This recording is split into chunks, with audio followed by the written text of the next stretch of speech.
September 1683. Outside the walls of Vienna, an Ottoman siege army of over 100,000 men had completely surrounded the city, outnumbering the garrison by nearly 10 to 1.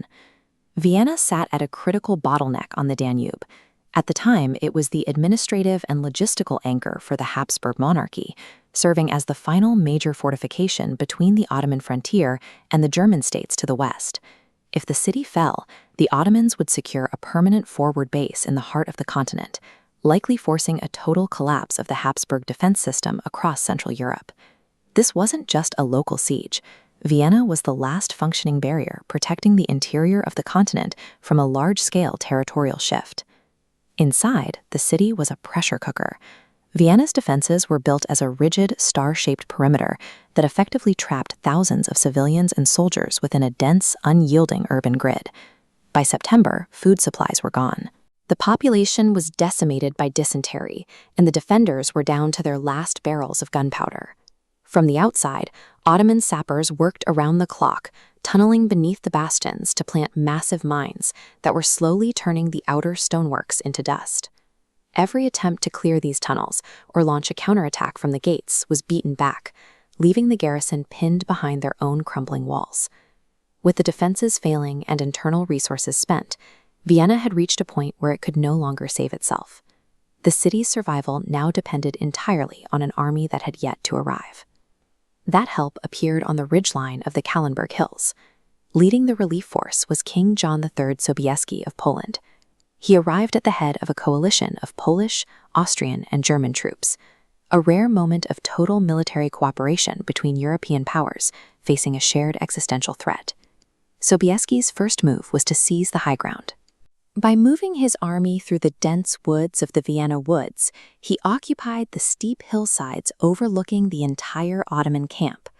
On that ridge, he assembled nearly 18,000 cavalrymen, the largest single cavalry charge in history, ready to descend directly onto the besiegers below. This elevated position meant the relief force wasn't just joining the fight. They were positioned to strike the Ottoman flank with the full gravitational force of the hillside. Late in the afternoon, Sobieski gave the signal. At the front of the line were the Winged Hussars, heavy shot cavalry of Poland-Lithuania. Their equipment was built for high-impact combat, but their most striking feature was the wooden frames covered in eagle feathers attached to their armor. As thousands of these riders picked up speed, the vibration of the horses and the rush of air through the feathers created a deafening thunder, designed to terrify infantry who had never seen anything like it. This diagram shows how the terrain worked in their favor. By charging down such a steep grade, the 18,000 riders converted the elevation of the Kahlenberg into massive kinetic momentum, making the weight of the horses nearly impossible to stop. When the hussars hit the Ottoman lines, the physical impact was total. The sheer mass of the cavalry wedge tore through the trenches and wooden barricades, scattering the infantry in seconds.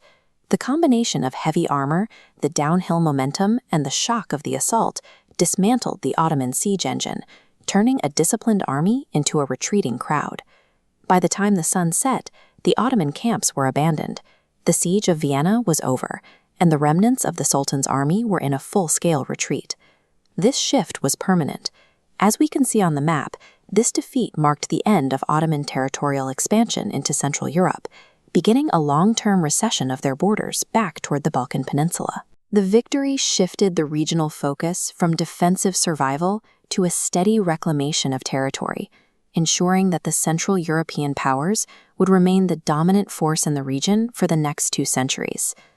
The Winged Hussars saved a starving city, but more importantly, their ride down the Kahlenberg Ridge changed the territorial map of the world, turning a desperate defense into one of history's most enduring military legends.